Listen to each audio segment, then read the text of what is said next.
collection. We are very, very pleased to have you here. Today is a very special occasion where we are actually officially doing the opening and mini symposium of our exhibition, Face Jugs.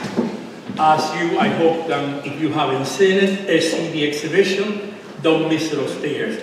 And I just like to make one introduction. First of all, I want to thank our staff for the amazing job of putting this exhibition together, and our scholar curator, Professor Norman Girardot. No.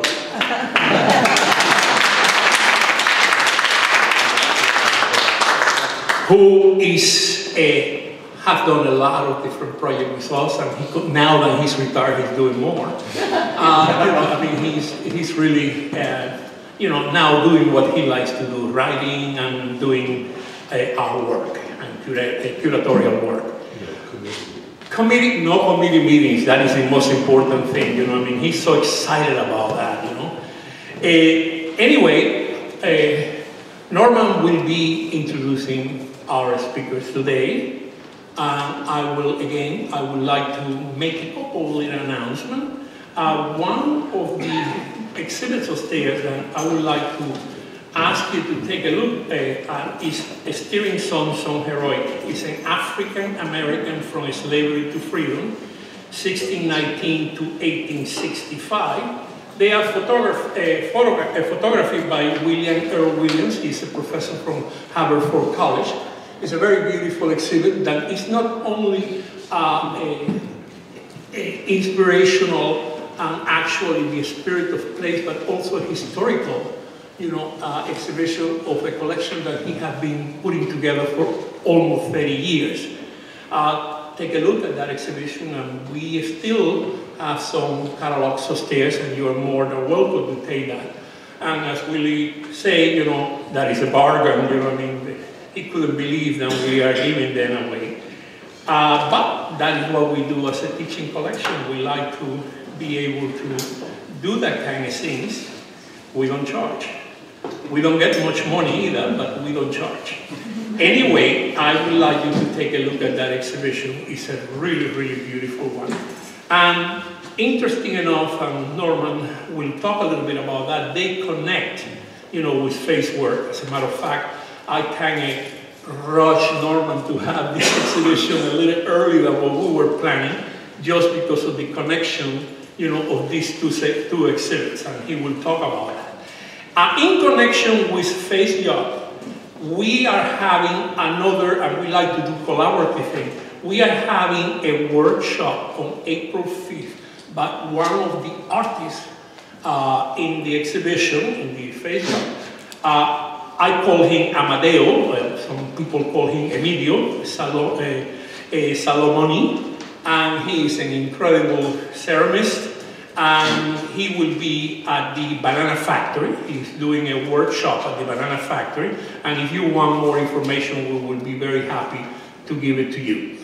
Now I would like to have, my good colleague and friend, Norman Girardot. Okay? Thank you, Ricardo.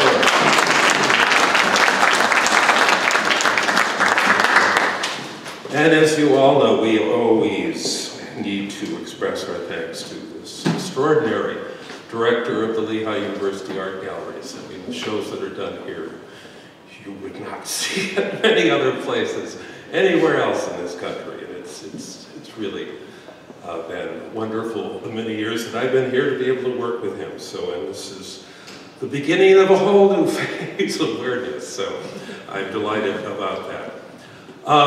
Well, it's not snowing, and it is still a little chilly, but we have a goodly crowd here. The Face Jugs do have a way of attracting people to them, and that's quite wonderful, because let's test something here right at the outset. How many of you here had seen or heard of Face Jugs before?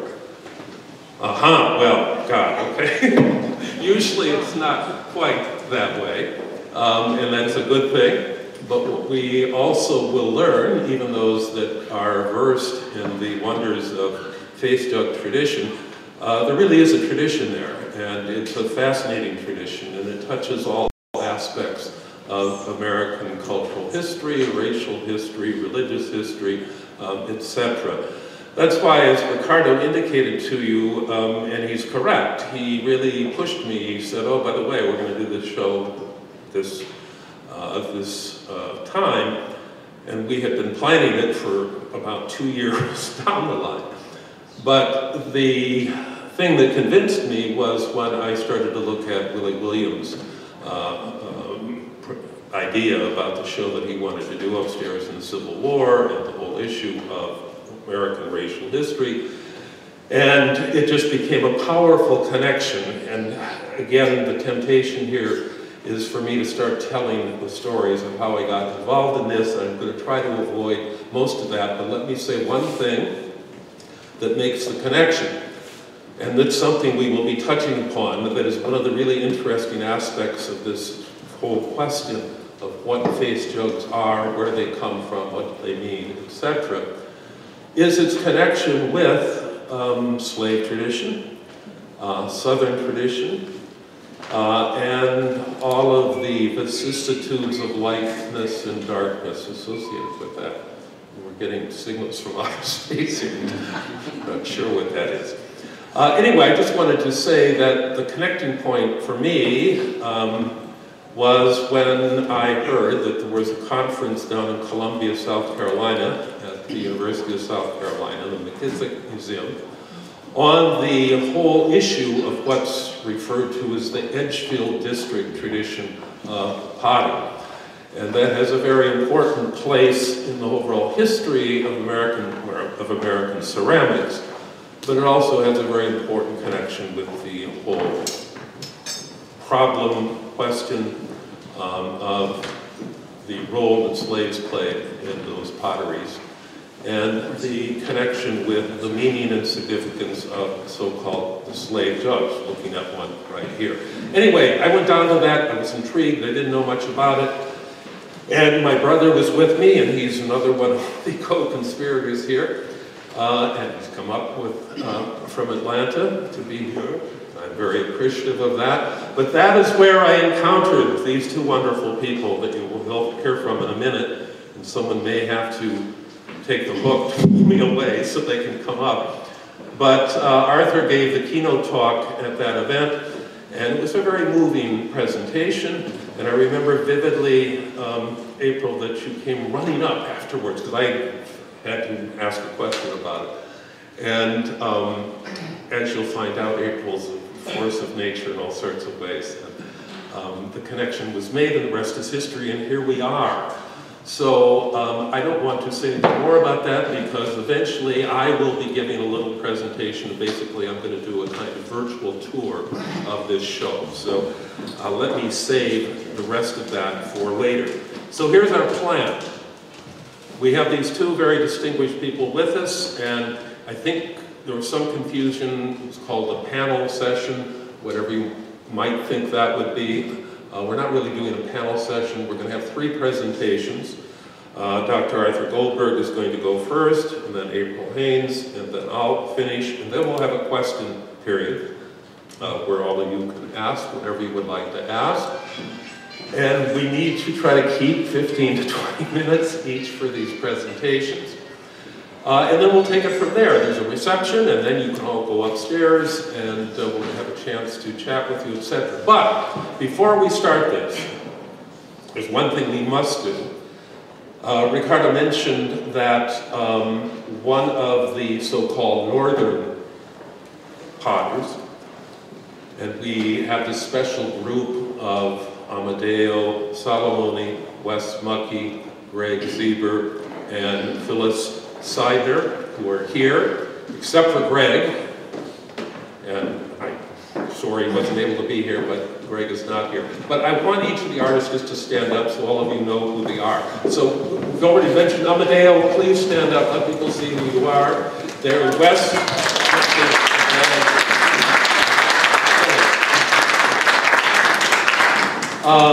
I don't want to make any overly pretentious statement, about how unique the show is that we're doing, but I think there is a bit of uniqueness in it, in the sense that the north-south issue that we're trying to deal with is I think, rather unique and rather special. So enough on all of that. Let us go ahead and start these proceedings. And I want to say just a few words by way of introduction with regard to Dr. Arthur Goldberg. First of all, Arthur is a retired physician, and he's had a long-standing interest in ceramic tradition, going back, in fact, to his days in the service in Japan. And his first great love for ceramic work was to discover the master potters in Japan. And clearly that was something that has never left him. And when he retired, and now I can share those feelings, you really get to indulge your passions. And he is redoubling his efforts in terms of his interest in ceramic tradition. And he is versed in quite a few different areas. American Rockingham and yellowware, 18th century New Jersey stoneware, comparative elemental analysis of pottery shards, and also, and perhaps he's best known for this, he's one of the world's leading experts on Dave the Sled. If you know the journal Ceramics in America, one of the truly important articles, serious scholarly scientific articles on Dave the Sled, is something that is co-authored by Arthur Goldberg. So he's the real deal, as I say here, Arthur. Also, I should mention there's a forthcoming chapter, and I assume forthcoming chapter in Ceramics in America. Is that right? No, okay, no. You can tell, we'll talk about that later. On Southern face jugs and sculptures. He's co-curated various exhibitions. He's lectured on American stoneware and art tiles. He's also a member of the Board of Trustees of the American Ceramic Circle and the Museum of Ceramic Art in New York City. And I didn't know this because he didn't tell me until he sent me in this little bio, he also throws pots. Wow. Arthur, you didn't tell me about that. You didn't tell me if you do face jugs, though. Okay, you heard that, yes, he said. And the last thing to say is that after meeting him in Columbia, South Carolina, I've now had the occasion to visit him at his house several times, and we've conversed at length, and I enjoy immensely the conversations we've had. I never realized that the whole world of face jugs was so fraught with wonderful intrigue, and it's been quite enjoyable. So, Dr. Arthur Goldberg, please come and share your thoughts with us here.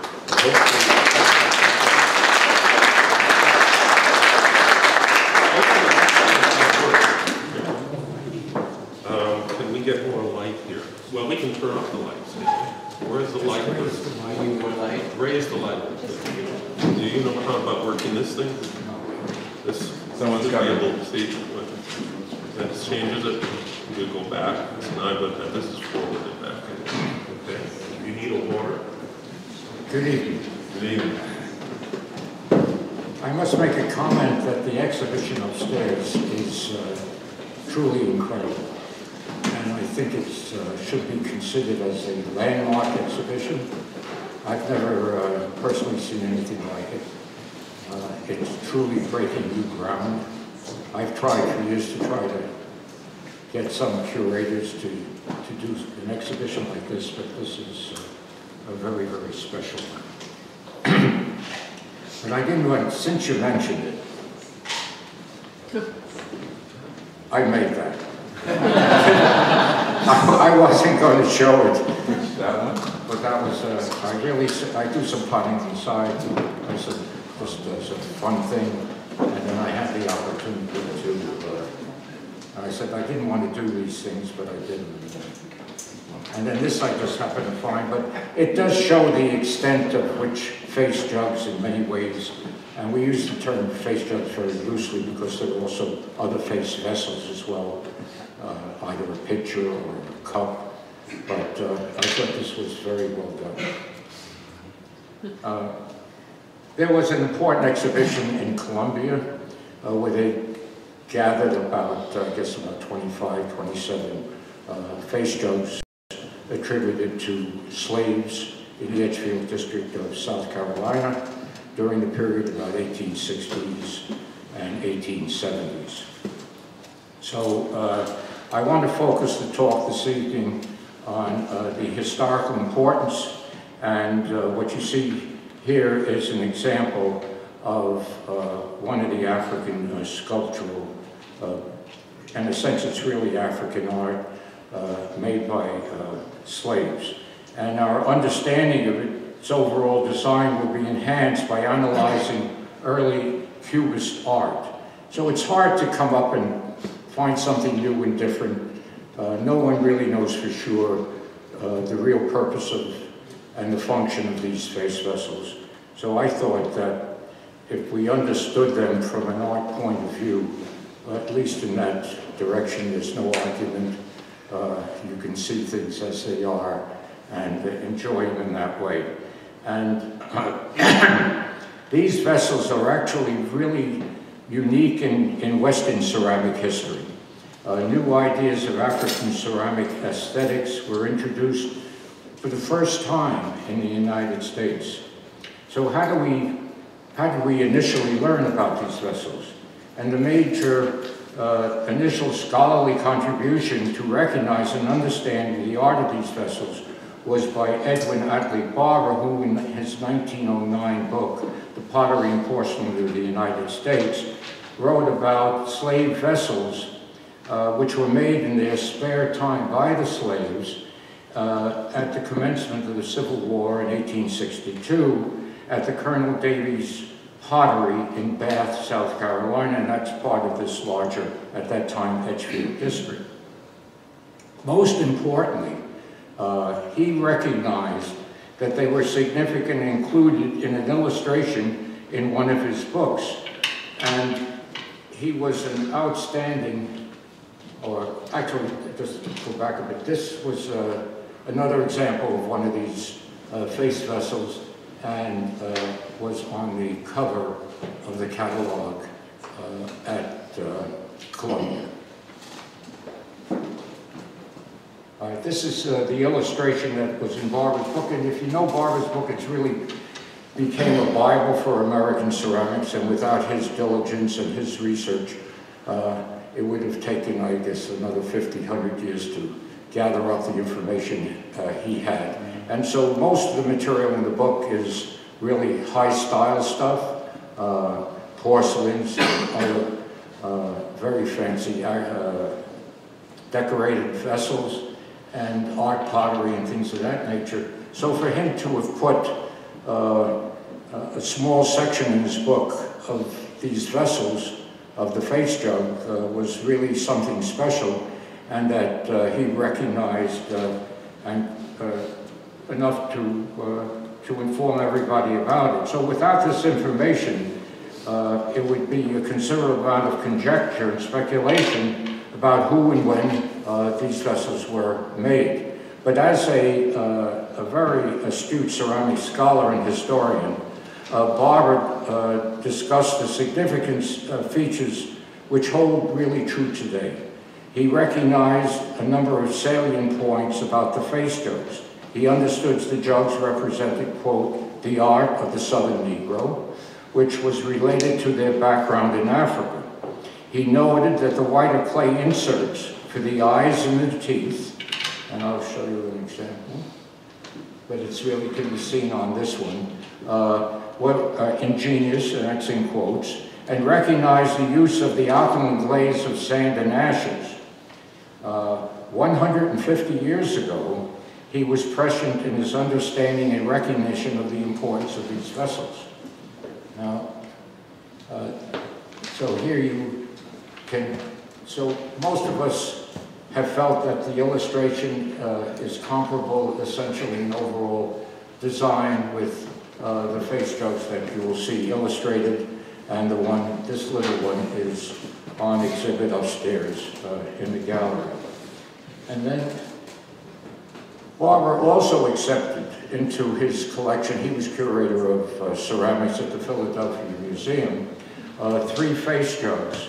In 1904, and in 1907. So these are examples which you'd be able to see. At least two were on exhibit in Philadelphia, the Philadelphia Museum of Art. And this is one, this is another, and these are very good ones. And this is the third one that belongs to them. Now,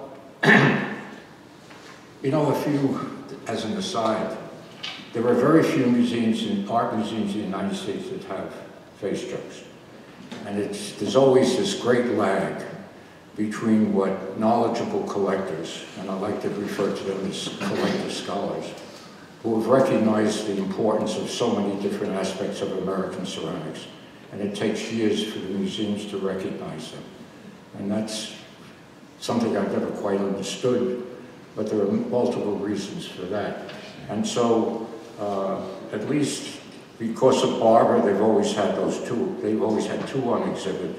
And now, really for the first time, the Metropolitan Museum of Art, maybe for the past year or so, has had a face jug on exhibit. And it's just very slowly recognizing the importance of these vessels. But I've always been impressed by the high quality of the sculptural characteristics and have interpreted their beauty, and this is important, not by Western standards, but by the aesthetics of African art. I've never accepted the frequently used descriptive terms of these face vessels as grotesque, ugly, hideous, or weird looking. These terms represent the bias and the background of viewers in not understanding the African aesthetics using their own definition of beauty. And I've always considered these vessels as ceramic art and reject personally the term of folk art, a term frequently used to describe them. Slave-made face jugs are important ceramic sculptures that warrant a detailed analysis. They are outstanding sculptural art, but also of cultural significance. The jug's facial features were new in Southern ceramics and in Western art.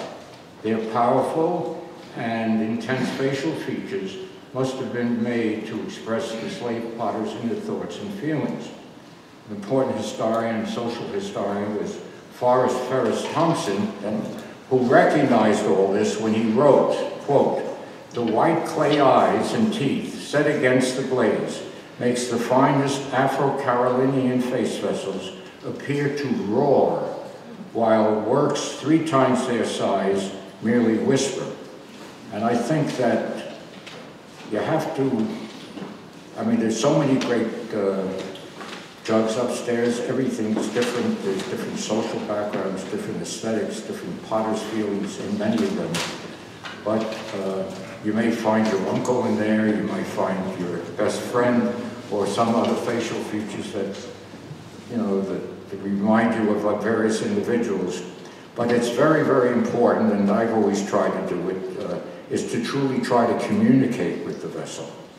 And so you gather, or you absorb the feeling that the artist himself did when he made the pieces. And so although this is just about 4 inches or so high, you'll be surprised that when you see it and you just compare it to others, that there's something new and special, and it's a different form of art. And these vessels exhibit a vital force internalized into facial dynamic features. The modeling, exaggeration, distortion, contrasting angular planes, all to natural realistic features resulting in restrained tensions. This is highlighted by the arresting, intense stare and of the unglazed kaolin eyes and teeth contrast against the darker overall alkaline glaze on the pieces. And so you'll be able to see, and we have a lot of photos, and I gotta move fast, is that you'll get a good sense and you'll see a lot of different face vessels. And so the bold features, and so I have here a contrasting image of racially Negro face jug made about 1840 in Medford, Massachusetts, and it contrasted with with the face jug, and you can see the difference, and it really brings out the contrast in aesthetics between the two sculptures. The bold features are disproportionately large, angular, with distorted restructuring of realistic features, producing a deconstructed face. Normal symmetry is replaced by asymmetry. Unglazed, excessively large kaolin eyes with penetrated pupils are set within unusually large eyelids, above which are sharply edged eyebrows. The faces have large, irregular shaped aquiline noses, not broad Negro ones. Very large lips, almost the width of the face, surround an open mouth, revealing the unglazed kaolin clay. Now, 150 years ago, when making these jugs, the potters abandoned the motif of realistic facial features, abandoning naturalism to create a new aesthetic. And I think we'll be able to see other examples of this. And this altered natural human features is an entirely different fashion of presenting their sculptures. As a result, new revolutionary ideas were introduced into American ceramic sculpture. Facial features were no longer representational. There was exaggeration and deconstruction within the sculptural composition. In addition, the potters, for the first time, and this is, you always look for something new and different. I tell you, in my own profession, when I started out, I was always looking for a new disease. I thought that would be interesting. And if I couldn't make the diagnosis, maybe it's a new disease. So it's that sort of thing. But it's very, very difficult to come up with something new and different. Just like it's just something really new and different to have an exhibition like that we have upstairs. That's really breaking new ground. And I think these historical ideas are really very, very important. So the fact of having mixed clays was something new and different. Now there are reasons why this may have occurred, but nevertheless that's the end result that you have. So here are some other examples, and I think you can get a good sense of what these are by seeing these different ones. And it's obvious when seeing that there were probably a number of different potters that made them. There wasn't always one. There are some that look like they're made by one particular individual, but there are others are obviously of a style that's a bit different from others. But this contrast really brings home the essence of what I wanted to demonstrate. And so this is a new composition and changes predating modern artists who later incorporated some of these design elements into their sculptures and paintings. These artists were unaware of the Edgefield District face vessels, but independently discovered the same design sources in the art of African masks and sculptures, resulting in a major impact on Western art. The influence started at the beginning of the 20th century, during the modern art movement of Cubism. And now looking back at this art, the viewer today is not surprised or shocked at the face jugs distorted, deconstructing, and exaggerated features. The slave face vessels were American precursors to European art. And so when, all right. And in the United States, the face vessels were made by African slaves as their personal artistic expression of this ceramic art. Now in France, starting in the first decade of the 20th century, African masks and sculptures were beginning to be recognized and studied by a number of artists, including Picasso, Matisse, and Braque, and some others.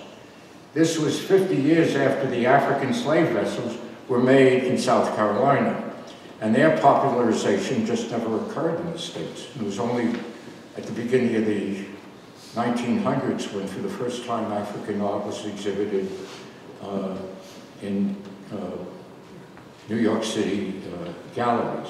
So before they was gone, lost, no one paid attention to them. And so sort of, in a sense, we're catching up with what occurred many years ago.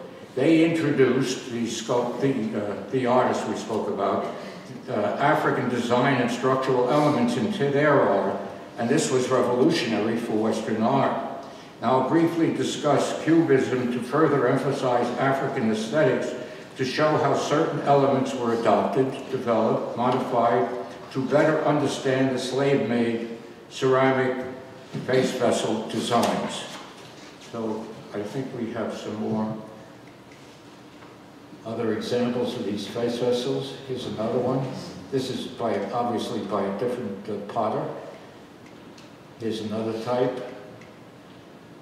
And then I want to skip through this fast, but and there's a great one upstairs of this Nikisi on exhibit, but these may play a role in influencing the potters came from the Congo with a big K from Africa, and that these are different examples. This is at the Met, and these are some others, so we can skip through this quickly.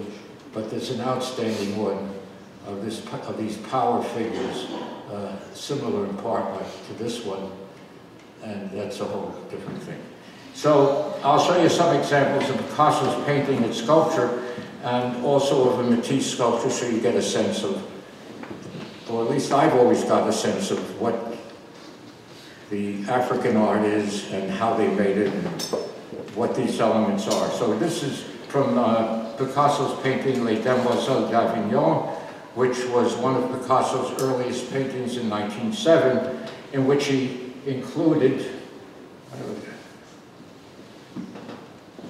anyway, you can obviously see African masks that are in the painting, where these masks show the distorted images of the face, and you can see some of the features of the face jug in these masks. Picasso broke with tradition, and in addition there's fragmentation, as you can see, in breaking up of the forms, irregular curves, planes, as we look at these figures.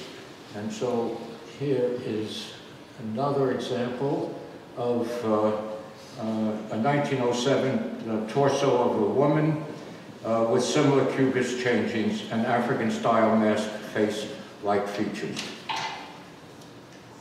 And then a really good example of this is Head of a Woman, 1910 sculpture of Picasso, which exhibits the complex rupture of the head, the surface, with sharp angles, curving planes, producing a deconstructed head. And if you saw the other side, you'll see these spaces and the different surfaces that he made.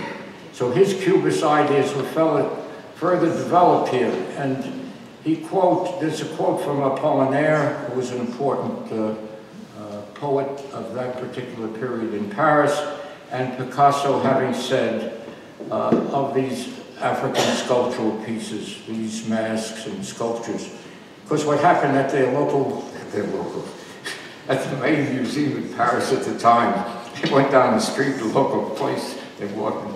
Anyway, they had an important collection because the French and the Germans sort of owned different parts of Africa after World War I, and so they borrowed and took and paid and bought a tremendous collection of these African sculptures, and some of the finest African sculptures and masks can be seen in Paris and in Germany.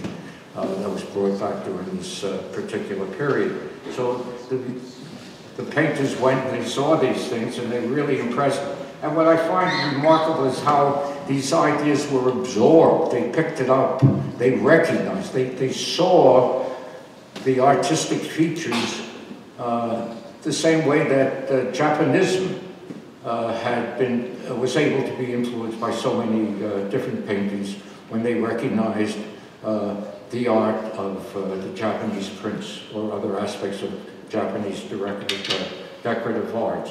So anyway, he quotes Picasso as saying, "The most powerful and beautiful of all products are the products of human imagination." And he speaks highly of these pieces. Now, Matisse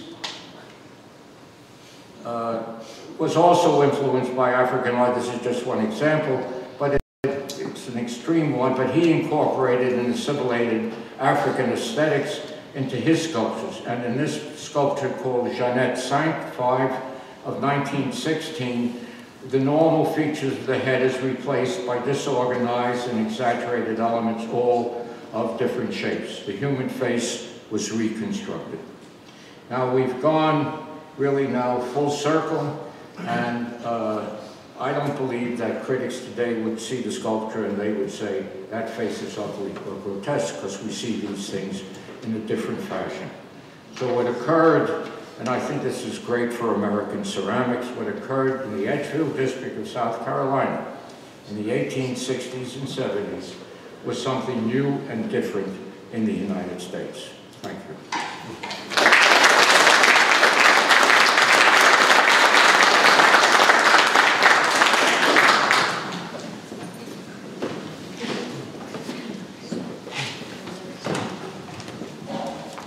And it was right on time, too. I mean, wow. Well, there's so much to be said in terms of Arthur's approach, in terms of the aesthetics. And what he's done is really pioneering work in reference to that whole issue. Another pioneer is our next speaker, April Hynes. And as I mentioned, I met her down in Columbia. And then I started to poke around, and you all can do the same kind of poking around. There was a wonderful video that PBS did called they are the History Detectives show. And April, I'm sure, is going to tell you more of the story, so I'm not going to, you aren't? Oh, okay. Well, anyway, there's a wonderful personal story that connects her with these jugs and has led to the work that she's doing now in all kinds of incredible ways. But let me just say a little bit about her background and what she does now. April is a professional genealogical scholar, archival scholar, a researcher, and she's developed a special interest now in the African diaspora. She was introduced to the Edgefield pottery tradition when she discovered a face jug. Well, we get a bit of the story here anyway, don't we? That had been unearthed in Philadelphia by her grandfather in 1950. And she has employed these skills to assist her in discovering the wanderer slave ship community and the Congo connections to the Edgefield Africanized face jug tradition.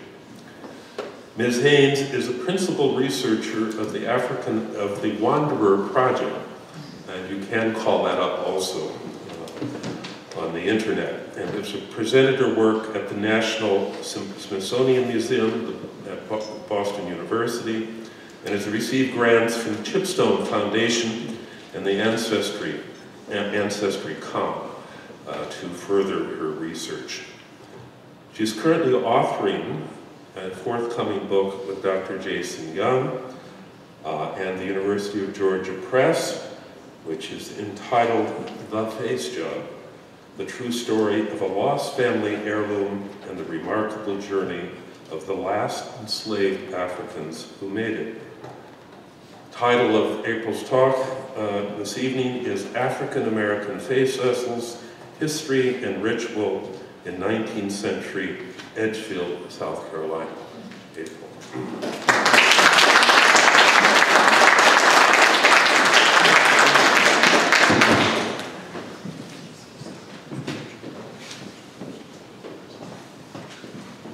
Thank you for being here today and having me. I want to share a little bit about the people behind the makers of face jugs and their culture, so we can kind of understand more what they may have been thinking, feeling, what they brought from them from the Congo, and their connections to the wanderer slave ship. As Norman said, I wish I had enough time to tell you how the face jug that my grandfather unearthed in Philadelphia literally led me to discover the stories of the survivors of the slave ship Wanderer. And they're amazing stories. There's, instead of just mysterious people that disappeared behind the brick wall of slavery, they had names like Old Congo Ben and Old Bulgi and Sulukanji and Taro. So today I'm going to talk about their connection to face jugs.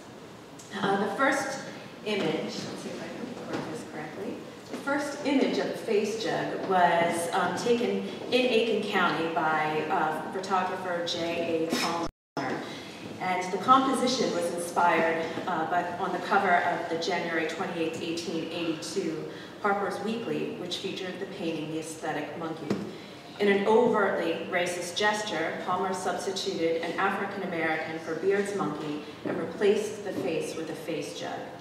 And although Palmer was a resident of Aiken County, he most likely knew that these face jugs were made locally, but it's not likely he may have been aware of their meaning or their use.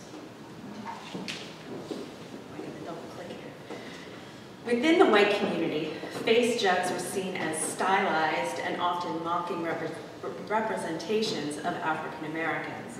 Some equated their production with enslaved African American potters.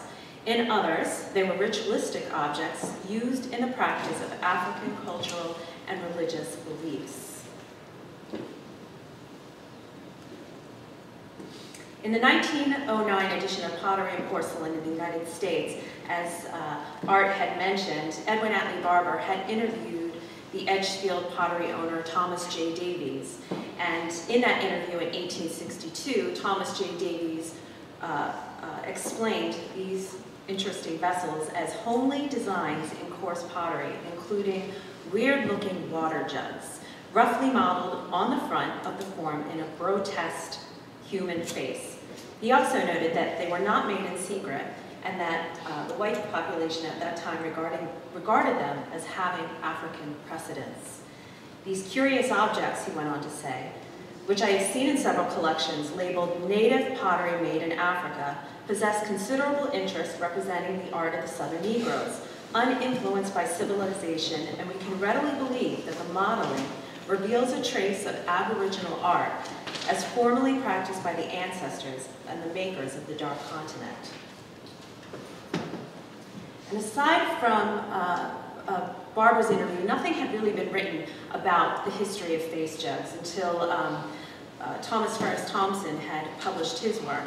And Thompson himself cautioned readers not to ignore the distinctive cultural context in which the makers of face jugs worked, and pointed out the pottery's dependence on slave labor, and that there was a possibility that African traditions influenced their work. And much of Thompson's work centered on slave potters that originally came from the Kingdom of the Congo and the visual relationships between Edgefield face jugs and Makonko wooden figures, which were often made with additional materials, including different clays, mirror fragments, and cowrie shells. And Thompson noted that the use of kaolin to make the eyes of the Edgefield vessels white relates to the ancient northern Congo practice of inserting porcelain fragments in the eye sockets of carved human figures. And Thompson went on to describe the use of white as the flash of the spirit. According to the Bagonko, he writes, "The spirit embodying medicine may be an ancestor come back from the dead to serve the owner of the charm or a victim of witchcraft, captured in the charm by its owner and forced to do its bidding for the good of the community if he's responsible, and for selfish ends if he is not." Another object for comparison is the Edgefield face vessels are the Congo Minkisi. This is mine, which is upstairs in the gallery, and some examples of where you see some visual relationships with the protruding tongue and the kaolin eyes. And kaolin is associated with the land of the dead. And in this case, the red color is associated with blood and danger because the dead have the power to both afflict and cure the living. In about 1900, a scholar wrote on the Nikisi, "The name of the thing we use to help a person when that person is sick and from when we obtain health.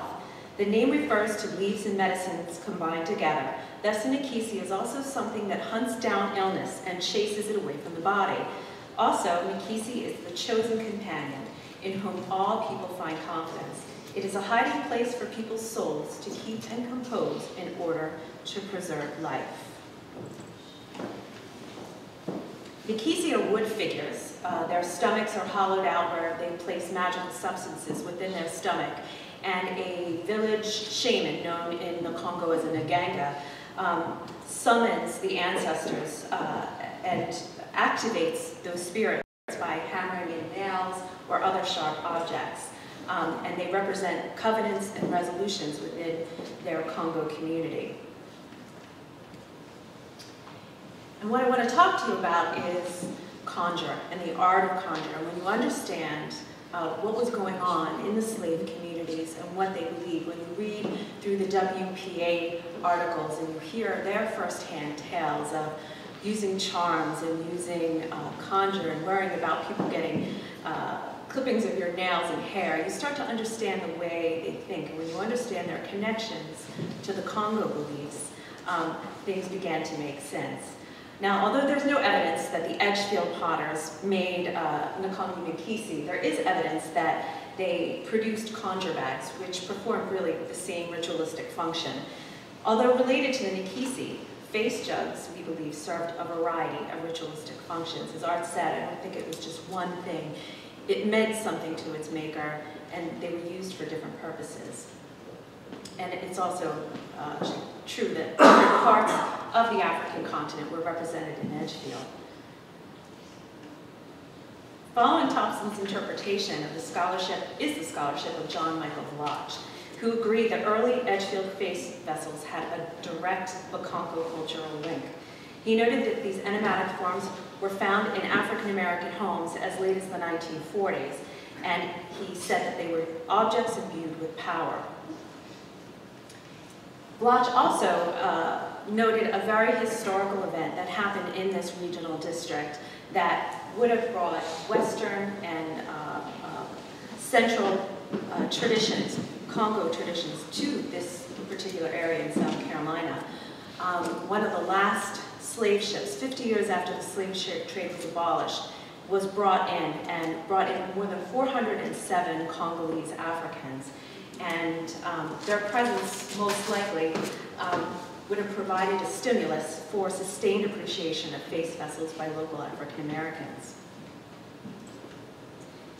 Edgefield slaves and later freedmen lived and worked in a community defined by the production of pottery. Therefore, the appropriation of alkalized glazed stoneware with African stylistic and ritualistic designs makes sense. The Africans from these different cultures brought their own traditions and rituals to the United States, many which survived and many which evolved. Face vessels may have been made in Edgefield before 1850, but the arrival of the Wanderer was a significant event in this regional tradition. Art historian Regina Perry posited that Edgefield face vessels must be seen as symbolically rich objects, laden with cultural implication about the maker's background and daily life. She drew an art historical distinction between African-American made and Anglo-Eurocentric face vessels, such as this one who's made by Thomas Chandler, which we don't associate with the Africanized jugs.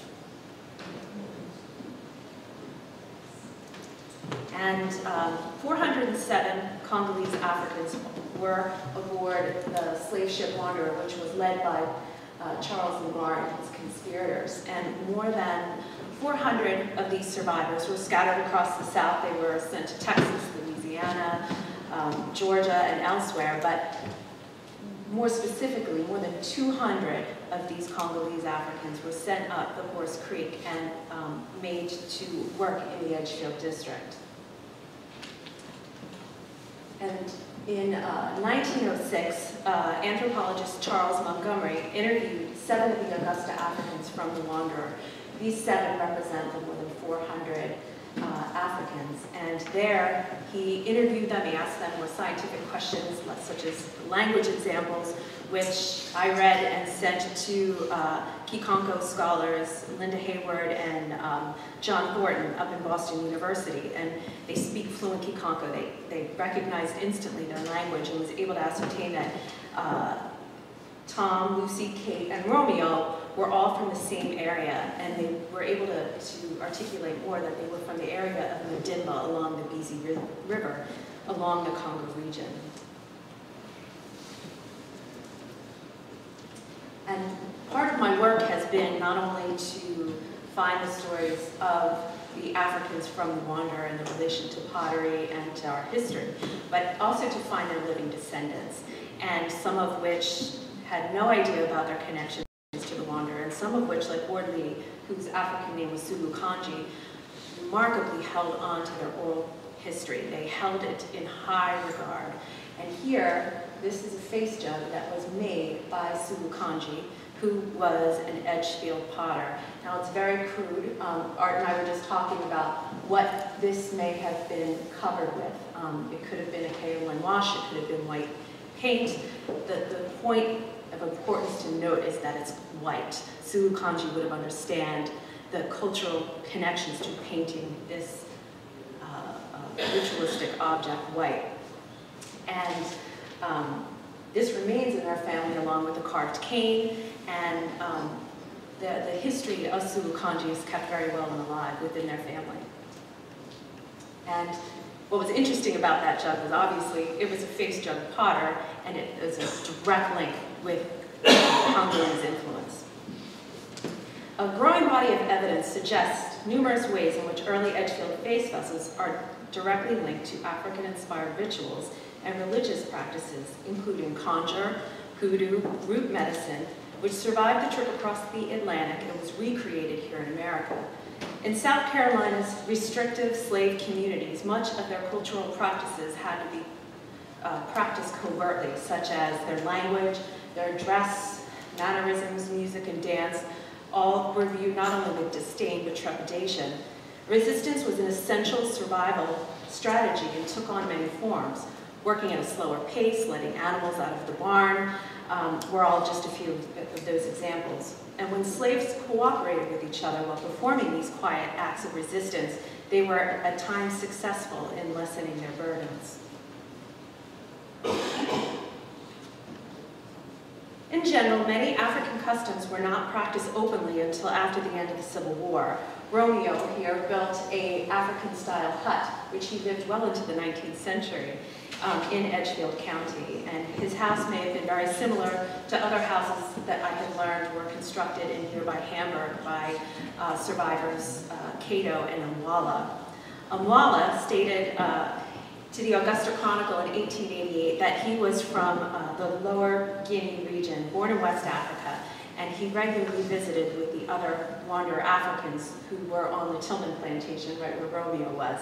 And there they would converse in fluent Kikonko, they shared in their traditions of Africa, and he even said to the reporter that he was reminded of home many times when he would see the other African Americans dancing and singing, and that the sounds of their voices in unison would carry him back across the ocean to the primitive scenes of his youth. And they practiced these cultural traditions in many different ways. Reading and writing obviously was forbidden to slaves. Communication between one slave community and the other was often achieved by the use of drums. And the Wanderer Africans, through the WPAs, you see them talking about how Old Gullah John and Tom used to beat the drum before a wake or a setting up in the meeting. And so I went to Edgefield and started to interview the African-American community.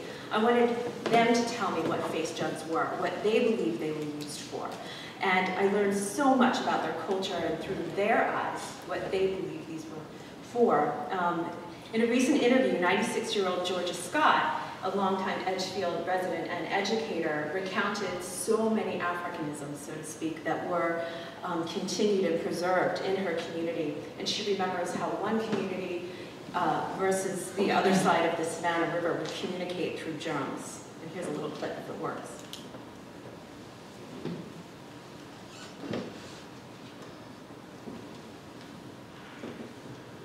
With all this communication, now you don't use a drum unless it's a secret thing. If it's secret, they can use a drum. But cell phones and all these phones now, you don't have to use that. There's a skin on it. We would put the skin on it. And he would beat it. Well, they beat it for parties, for things of that nature, young folk. But for information, the drummer, the blacksmith was the first person, and he would do it on his anvil in his blacksmith shop. And then later on, we used the drum to convey your message.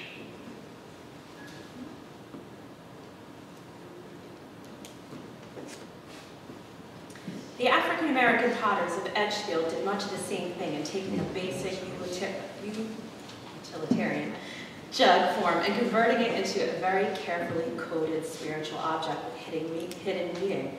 Bloch noted, "We can be certain that these vessels were not frivolous or whimsical items, but they are sculpture willfully created to convey a message, or known at least among the community of slave artisans and probably by the surrounding slave community.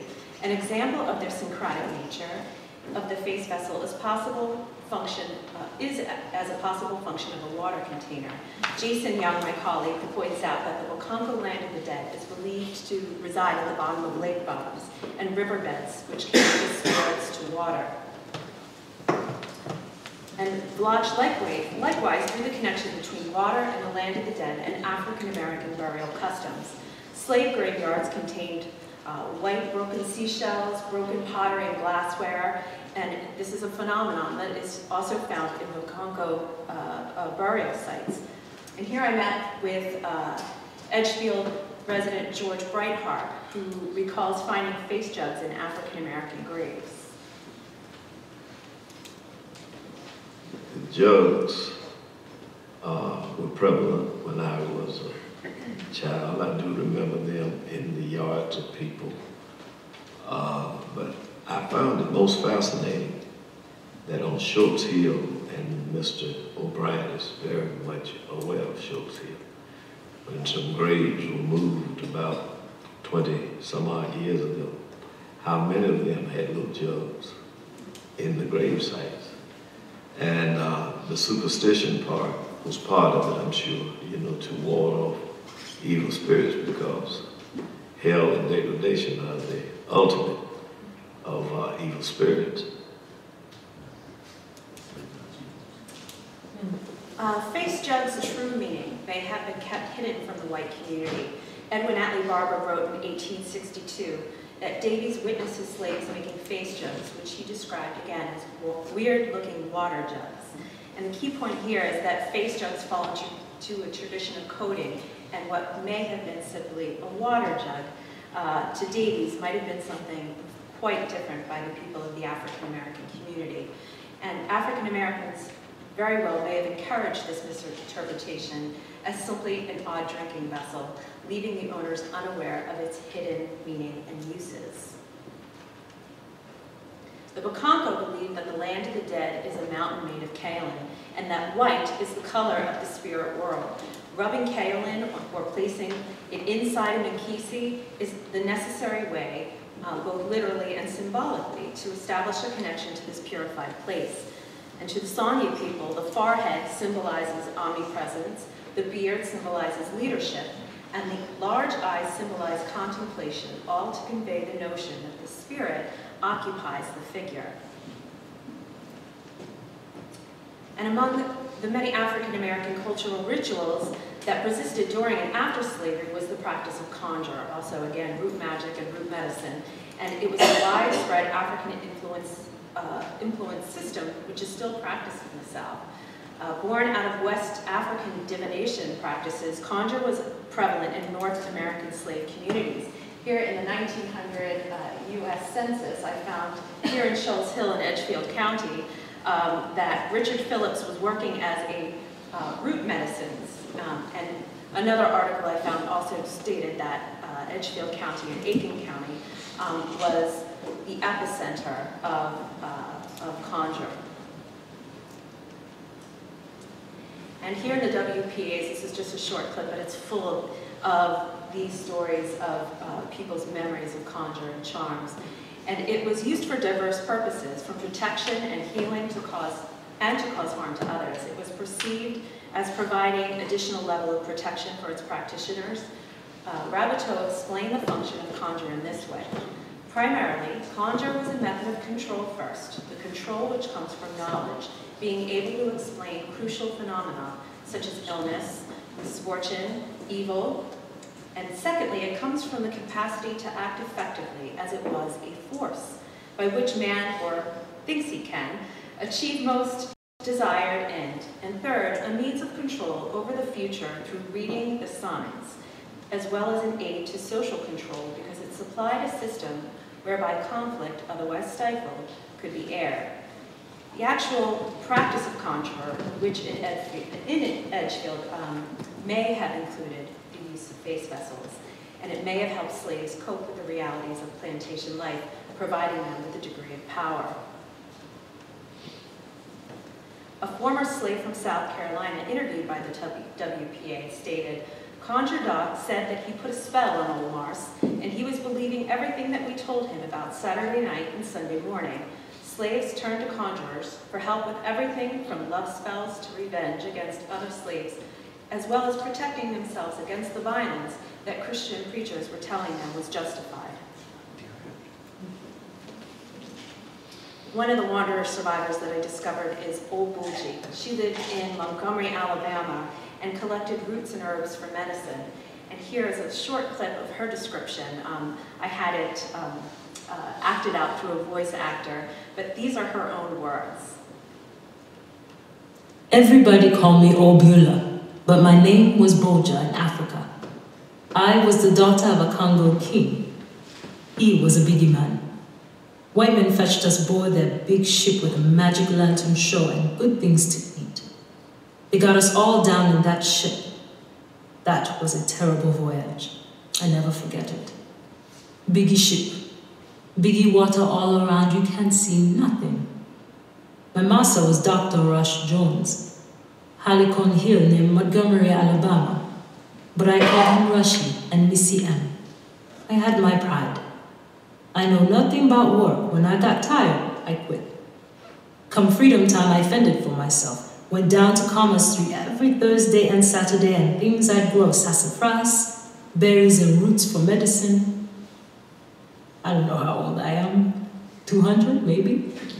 People say I've never been young, and I never get old.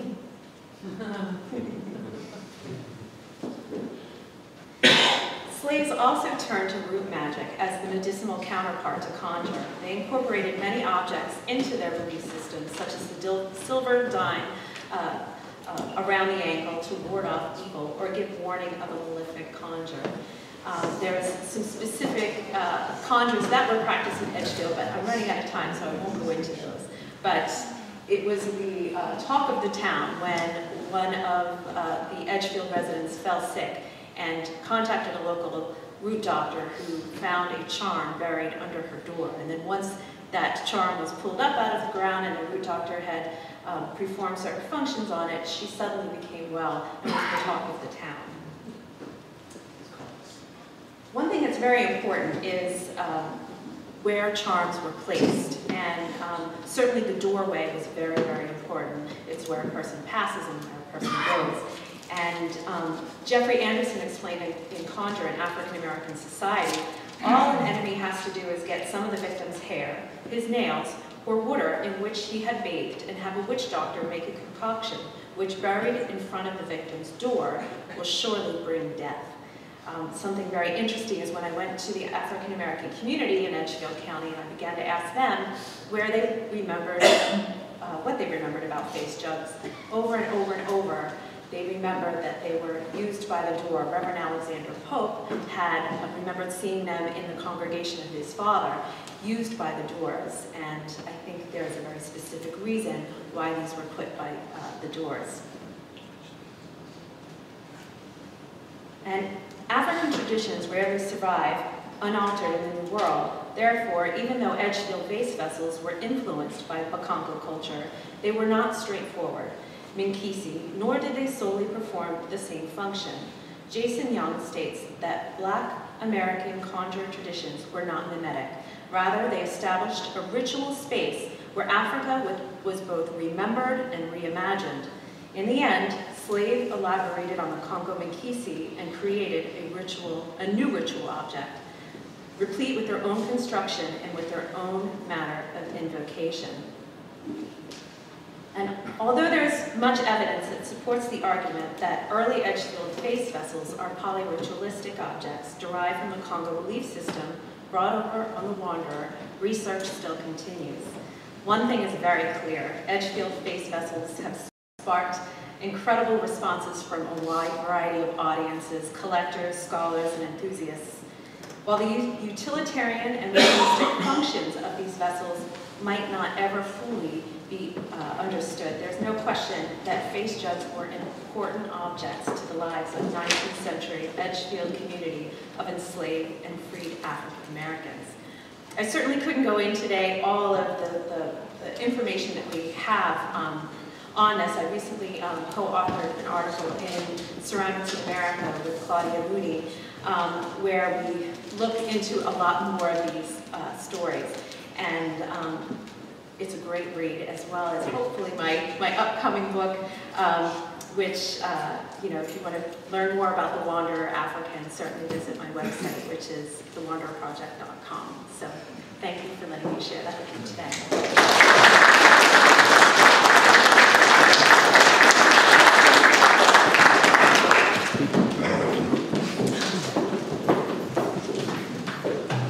Let me just show you, April mentioned the article. This is the latest issue of Ceramics in America, which has the article, and it's beautifully done in that it's replete with all kinds of wonderful images, and I recommend it to you. You know, I'm not sure if we get Ceramics in America in our library. Does anyone know out there? We don't? Huh? We do not. We need to do something about that. A couple quick things I want to mention, and then I will do my thing, and I don't want to take too long doing that because we have other things to do here. We have a reception, we have the actual objects upstairs, etc. But I did want to mention a couple of things. One is just another aspect of why we happen to be here today. And as you know, I mentioned the connection with the Columbia Symposium down in South Carolina, and you've heard now too, as I've said, really important new perspectives on the meaning of these jugs and an attempt to analyze them from an aesthetic point of view or from a kind of history of religions point of view. And there are certain individuals that have been very important in that. You heard the name Robert Ferris Thompson quite a few times, the Yale scholar, and of course his work is truly important. But I wanted to mention one other person that in many ways is really the pivot for us being here, which is that about a year and a half ago we had an event in this room which was a symposium to talk about the show that we were doing at that time on the popular African sign paintings and imagery having to do with the election of Barack Obama as President of the United States, which became a trigger for this outpouring of artistic imagination in Africa. And the person that we invited to give the talk was Henry Glassy. And Henry Glassy is, you know, again, one of the truly important scholars of folk tradition.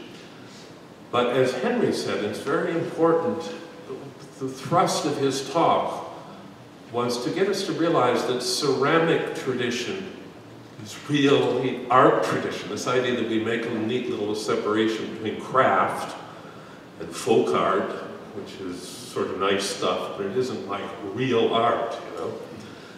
And Glassy is, first of all, a mesmerizing speaker. He himself is a kind of conjure artist, you know, and that was a very moving talk, I think, for people that were at that. And a few people are in the audience that were at that, and at the end of it, somebody said, it might have been me, maybe we should use this as a springboard to have a show on face jugs. And so here we are. And that's what I'm going to do, and I'll try to do it as efficiently as possible. That is to give you, as it says here, a virtual tour. Part of the reason for doing this is that if you haven't been up there, or if you have been up there, those that haven't been, you'll discover, those that have been up there know that it's a relatively small room. And if we try to do a typical kind of walking around tour, we would bump into the Jugs. You know? So to try to accomplish some of what we would have done that way, we'll make use of the technology here. We can maybe touch upon some things that would be more difficult to do if we're up there. But of course the beauty of this is then you get to go up there and actually see them. So you get the best of both worlds, the virtual world and the meat world await you here. So as I say, I just want to give you a kind of overview of the show and some of the things we were thinking about in terms of what we did with this show. And as you see from the title, the business there of American ceramic vessels from the South and the North. Now you've already heard, in terms of the presentations, this very significant and powerful connection with slave tradition, with African American tradition, with the South. Edgefield has been mentioned many, many times now, but as I think quite a few of you know, in the South there are a number of different important areas in terms of the continuing tradition of face jugs in Georgia, in North Carolina, South Carolina, Alabama, and other places. So let's just walk through things here, and if we can, why isn't this moving? We have a technical person here. Mark, what's going on? Why is it? I don't know. About that. Yeah. That works.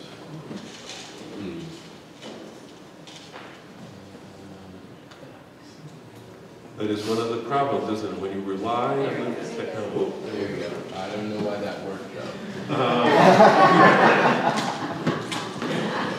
Well, again, we've got to watch our time here so you can read some of the names. We've mentioned some of the key people, the potters here, of course, the northern potters. The jugs at the bottom are examples from each of our northern potters that are here in the audience. And I'm not going to try to speak about each one. It's for you to react to. What did Arthur tell us? You need to learn to communicate with the jug. Let it speak to you. And so instead of me trying to speak for the jugs, I'm going to try to let you do your own communication here. So, and why doesn't it move again? I don't know. Maybe just say slide. You know, if it's okay. What we see here is hopefully all of you have gotten this poster brochure. May I simply mention to you, April got a plug-in for the article. Please read the essay there. The only thrill I get out of this is I get to write the essay. So I invite you to read the essay. But you know, you get an overview there of all of the jugs in the show. Of course, if it was up to me, there would be many, many more jugs, but Ricardo and I have a constant battle. He's a minimalist. I really believe more is more, but we fought that out, and this is what we were left with. So, oh, did I do that? Or No. Did you do that? I did it. Oh, okay. All right, for those that haven't been in there, this is just to set some of the context for how we set up the show. And let me just put in a really important plug here for the team, the museum team. Jeff Ludwig, Mark One-Sidler, Denise, and Pat, and the whole team, Khalil is here as well, are really incredibly professional and incredibly creative. And the thought was that what we needed to do here, because it's in this little room, is to tease people a bit. So you sort of look through the door here. You've already been confronted with a face, Arthur, the face of one of Arthur's slave jugs here. But you peek at these wonderful objects inside. And the layout with the shelving, again, was a master stroke, and I think works very well. And what I hope you will do, if you haven't been in there yet, is simply walk in and let the faces wash over you, to let them communicate with you. And then you can turn around and you'll see there's more of the kind of scholarly type professorial stuff on the other walls. But that's nice too, so you get both things going on in this room. Next, please. And again, just let that wash over you. Let's see the next one. These jugs are jugs from really primarily Georgia, because Georgia is the area I know best. This is my connection, as I indicated, was through my brother here, who lives in this wonderfully named Georgian town, Flowery Branch, Georgia. I love that name.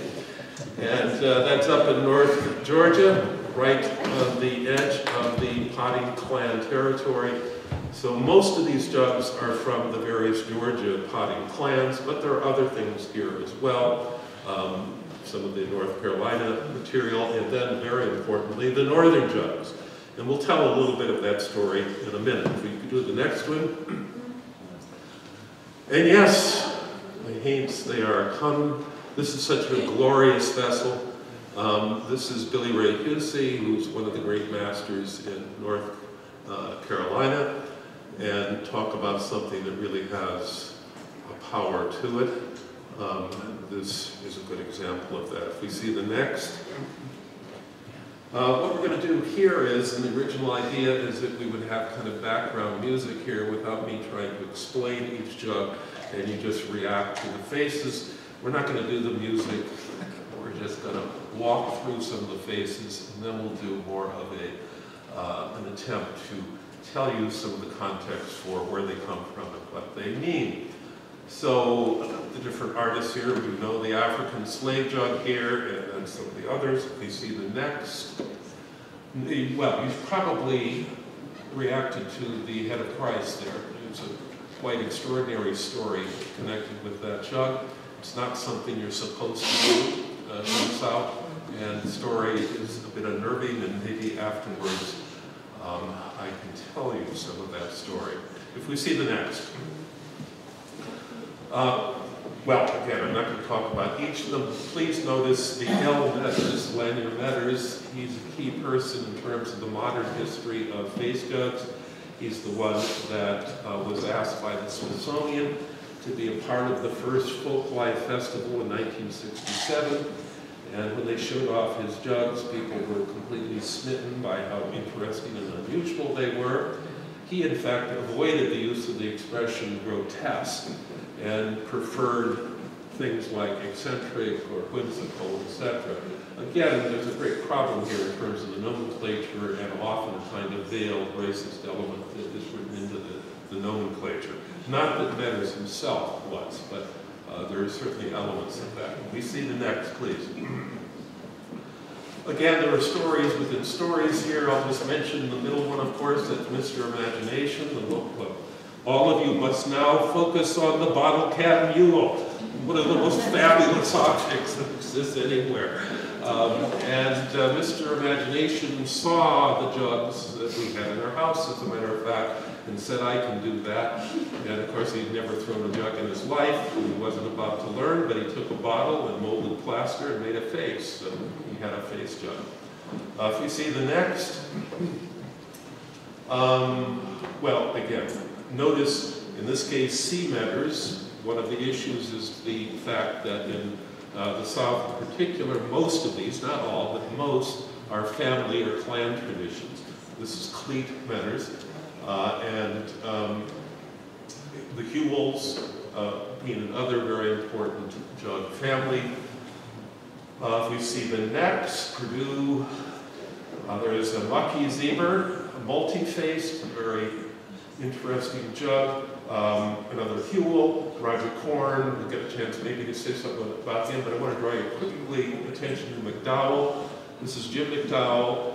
One of the questions to ask is, given what you now know in reference to what April and Arthur have been telling you, where are the African-American potters that do face jugs today? I know one.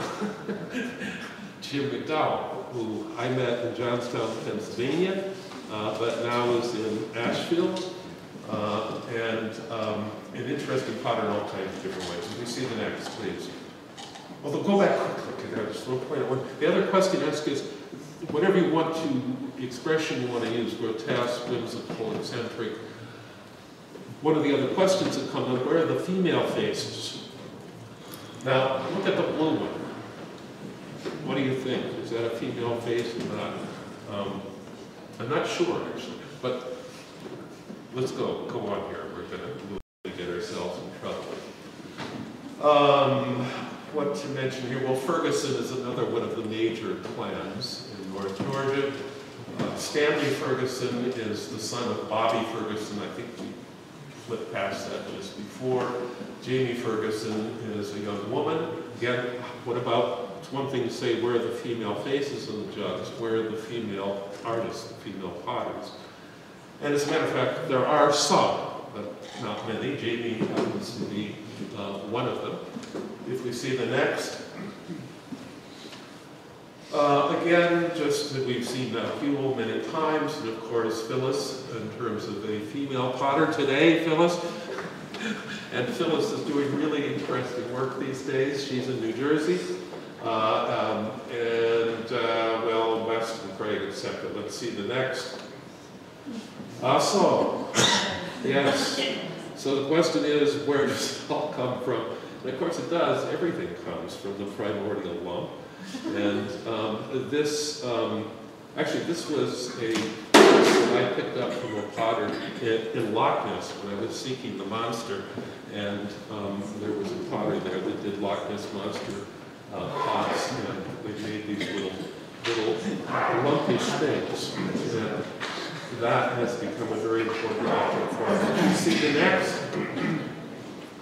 So one of the issues here is, what about this? Why do we do this? Well, we can't help ourselves. When we're dealing with human faces, the issue of seeing faces is something like seeing patterns, is so intrinsically and fundamentally and evolutionarily human that it is built into our gene pool. So when we look up, when you look into the clouds, if you look long enough, you're going to see a face, you know. People tend to trivialize this experience. The fact is, seeing faces is the very heart of the generation of human culture. And face jugs are a particular continuation of that. And if we see the next, you look down, of course, into the earth, into the mud of things. In the mud of things, of course, what else emerges out of the mud? What are some of the first vessels that were done? Of course, again, we're talking about faces. So let's see the next. Of course, this is written into the scriptures, all world traditions. And in terms of Hebrew scriptural traditions, Isaiah here referring to the Lord God as a potter, the great potter. But the real issue here, of course, is it was probably much more likely to have been the goddess rather than the god. Because ceramics, in terms of human cultural history, were invented, so to speak, or discovered or emerged roughly about 10,000 years ago with the appearance of the Neolithic. The Neolithic is when agriculture and ceramics came into the picture.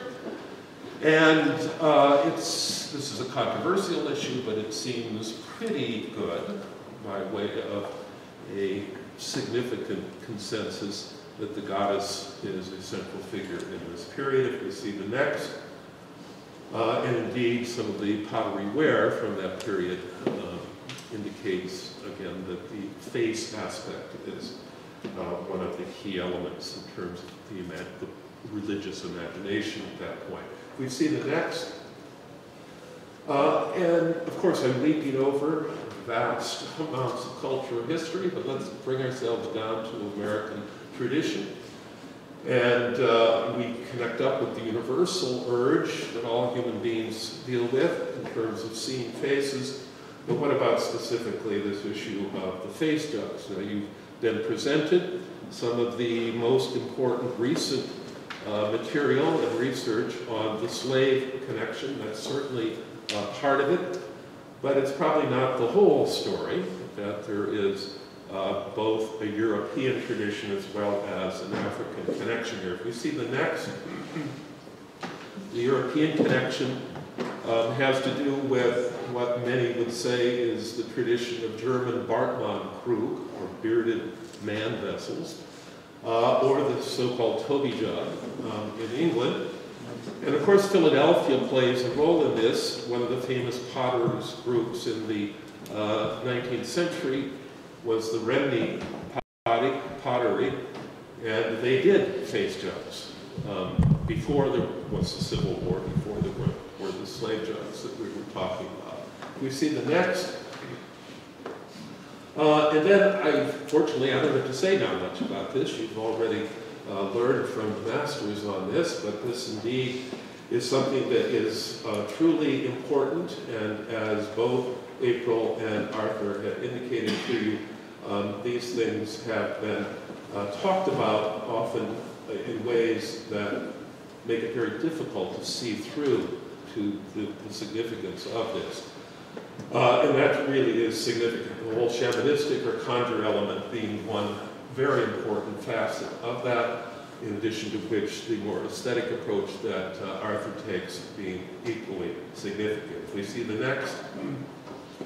We don't have time to go into this. This is a wonderful example of, American-style racism. This is 1882. April already mentioned this. I'm not going to go into it again. Fascinating thing to say here is that the so-called aesthetic darky with the face jug, which is the earliest known picture of a face jug, was based on Harper's Weekly engraving by the famous engraver William Beard. And what's going on there is that the depiction of the monkey is coded in a dual way.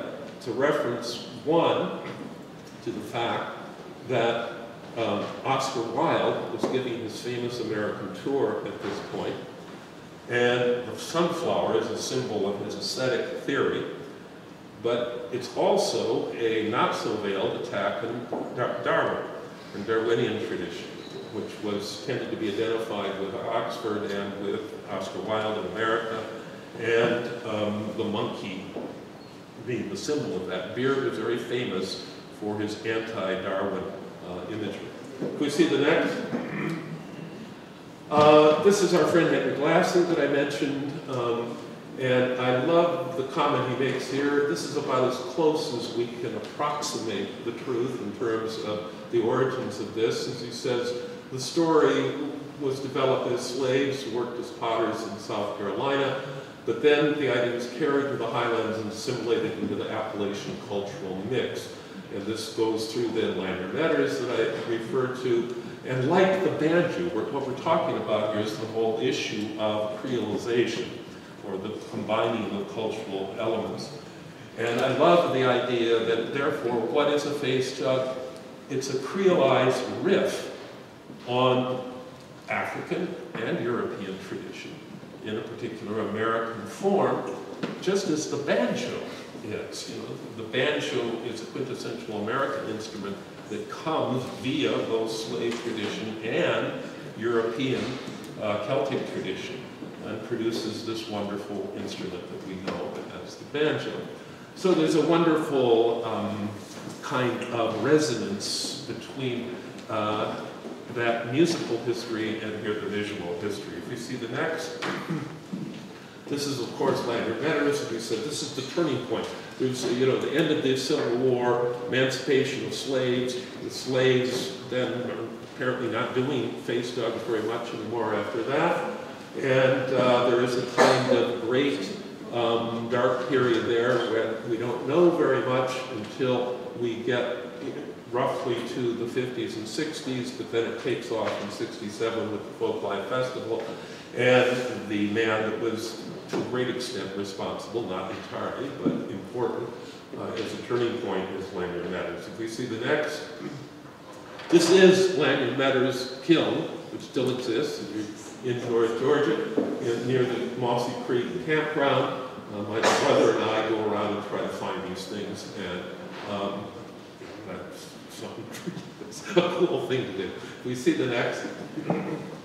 What we're talking about here, again, you can see most of this for yourselves upstairs, but just note there Atlanta maybe is an identifying point. The north of that, Gillsville, which is close to Flowery Branch, Mossy Creek, then Edgefield in South Carolina, and then today, especially Seagrove and Catawba Valley are other big centers for this kind of stuff. We see the next. This is just, you know, a little quick overview of some of the our trips of exploration in North Georgia to see some of the potters that are actively potting. That's my brother there holding the jug there on the right. And that's Chester Hewell. This is Eric Hewell, notice, holding the head of Christ. Very tragic story there. Again, I'm not going to start telling that. I will never get out of here. So if we go to the next, yes, my wife is looking at me now, so I got to move on here. Cleet Meadows, Stanley Ferguson's over there. This is Welshel Meadows. This is Mike Perdue. The next one, Nub, great rooster maker. That's Roger Korn. The woman there, that is Marie Rogers, probably the greatest of the traditional primitive jug makers in Georgia. And then we've got Yardbird, who's another really cool character. If we see the next. Then the northern makers here, just the quick gist of the story is that when my brother and I would go around meeting the potters in Georgia, they would inevitably ask me, where are you from? And I'd say, oh, Pennsylvania. And they'd say, oh, well, do you know? And they would say this name, they would say Amedio Solomon. And you know, I had never heard of this. And he said, yeah, here's this guy that came down from the north, and he was a hotshot guy who had a master's degree and MFA and knew how to do all that fancy stuff, but he didn't really know how to throw a face jug or do traditional potting. And we learned that guy, you know, how to do this. And they always ended by saying, and he really was good, you know. Anyway, I finally found him. He's right over there, you know? And he does amazing stuff. And as well as the other people that I found here, wonderful potter Iris, Wes Muckey, and Phyllis, and Greg, who's not here, and Jim McDowell, who is not with us either. He's at another show this week. If we see the next, there's Wes, there's Greg, and there's Phyllis. Wes and Phyllis are here, as you know. If we see the next.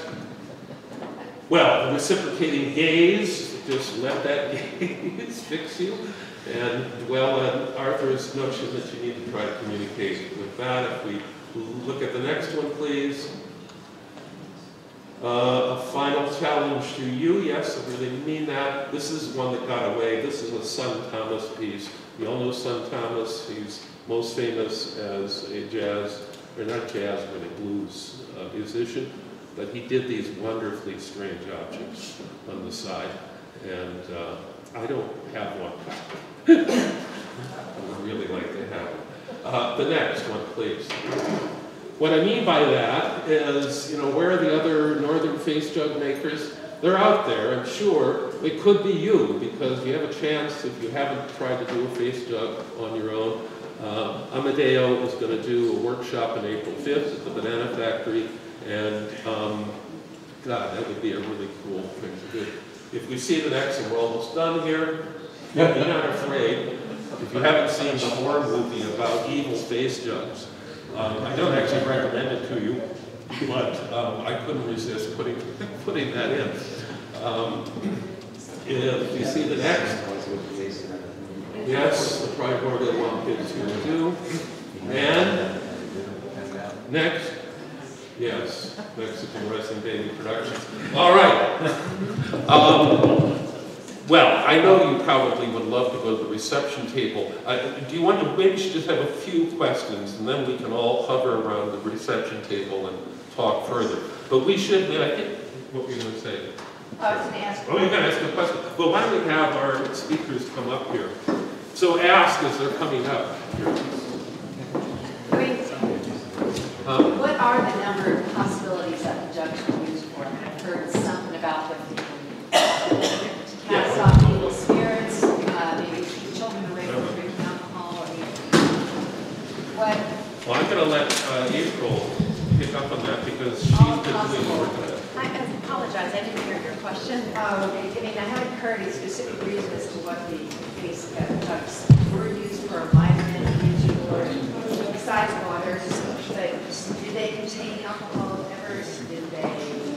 I read somewhere that they were also Use them to ward off evil, so they would place them by their doors. You know, different people use them for different things. If they were wooden jugs, I find that unlikely. You know, you look at the different sizes of jugs. These are not words. Just be aware of that. Okay. Certainly, vessels that are this small would not have quenched the thirst of a slave in the southern hot sun. So they must have had a more ritualistic function. Well, I like what you said, April, poly-ritualistic. There are many things going on. I mean, conjure tradition is a very complex tradition.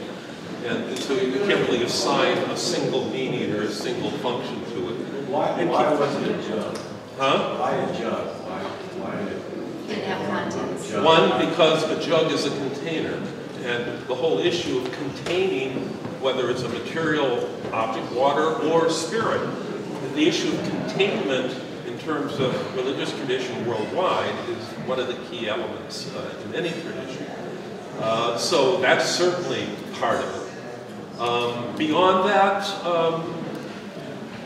beyond that, these were objects that were such a basic fact of life in those days. Keep in mind, one of the reasons that the tradition dies out after the end of the Civil War, as you move towards the turn of the century, is the influx of mason jars. So using jugs to store and preserve things is just lost, and the value of having a pottery that made utilitarian wear that way is almost wiped out overnight. That's why when it's revived by these white guys who are making art pottery, and they don't really know anything about the conjure side of this. And Arthur, you would say something else. There's an artistic element here as well. So. Your questions are really very, very important. What were they used for? Right? They're very small, only 5 inches or so. There were cups that were made as well. That's why you got to use the term face vessels rather than just jugs, but the majority, and there are about a couple of hundred that are known to be. From my point of view, nobody knows what they were used for, how they really were used. The examples that were given are anecdotal stories. Right? And we know the difficulties in interpreting anecdotal stories. So even the Reverend speaking about 5 face jugs that were found in burial sites, that may have occurred. And we have to really get further proof of that. So you always have all these different, you just watch the Antique Roadshow, and you'll soon recognize the errors that are involved may or may not be true. So this is really open to discussions. It's not that you see a lot of them in one particular area or how they were used, where they were. And there's a big mixture of different cultures in Africa as well. So as far as I'm concerned, it's an open issue. It's truly not known.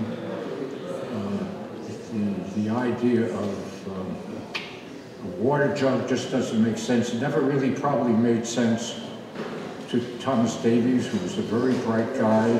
He knew what a water jug was, and I think he used it in a general, more in the generic sense. So the real function is, in my opinion, is really not known and yet to be discovered. You see, there's no literature on this. Where are all the articles that were written, that would have been described, talking about them, how they were used? There's nothing that's truly been found in the Edgefield District literature and newspapers or such. Well, it was partially a secret tradition, though. Pardon me? It was partially a secret tradition. Well, that's made up to me, right? I just express my own opinion on this. You can go, you got to be very, very careful to use the the rules of logic. You know, is your premise correct? And the major error that people make very often is post hoc ergo propter hoc. After this, therefore, because of that. And so, when you see something, is that really the effect? So, one may say these things, but the real issue is to prove it, to find the facts. And that's what makes this such a challenging issue. I think the research of going and really, actually, I'm looking forward to have a meeting. I spoke with someone who knows the Reverend, to really have an opportunity to speak with him. It's such an important issue that he says that they found face jugs buried at this particular slave face, at this particular slave burial site that was just dug up. To have these, that has never been seen, as far as I know, at any other site in the South. And even the slaves that, like in South Carolina, that were in the North, came from different areas from the South. And it's very, you have to mix in where are the slaves, because a lot of this stuff is related to slaves that were in the Mediterranean, in the Caribbean area, or in Cuba. So I like to present this to the audience to have a sense of knowing that the issue has to be fully developed. Here's what I'm thinking. We've been going on quite a while now. I think the time really has come that we go to the refreshments. We can carry on a conversation over there. You've been a very patient and wonderful audience. Thank you very much, and let's all give a final hand.